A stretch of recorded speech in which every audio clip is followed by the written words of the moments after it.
Soyons saints, en partenariat avec Magnificat.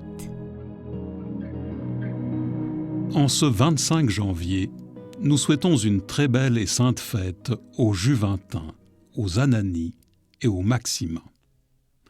Aujourd'hui, l'Église célèbre la conversion de saint Paul. Nous ignorons quel lien rattache le souvenir de saint Paul à la date du 25 janvier. Mais sa fête, qui est le pendant de celle de la chaire de saint Pierre fêtée le 22 février, est la bienvenue en une période de l'année où se prolonge le rayonnement de l'épiphanie. La conversion de Paul est en effet une épiphanie, c'est-à-dire une manifestation du Christ. Cet épisode nous est décrit par l'évangéliste saint Luc et nous pouvons le trouver dans les Actes des Apôtres.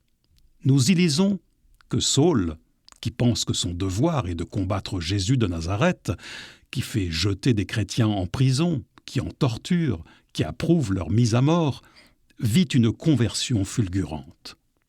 Sur le chemin de Damas, une lumière, plus brillante que le soleil, les aveugle, lui et ses compagnons, et les jette tous à terre.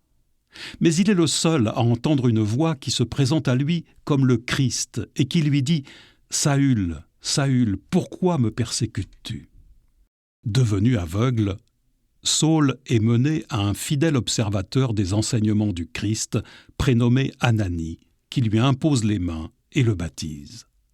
C'est alors que les écailles qui recouvraient ses yeux tombent, lui faisant retrouver la vue. Saul, devenu Paul, part évangéliser et devient un grand apôtre du Christ. Sa conversion est une manifestation des merveilles que peut accomplir la grâce du Seigneur dans une âme qui ne répond pas à demi à l'appel qu'elle a entendu. Seigneur Dieu, tu as instruit le monde entier par la prédication du bienheureux apôtre Paul. Accorde-nous d'aller vers toi en suivant les exemples qu'il nous donne et d'être ainsi, pour le monde, les témoins de ta vérité.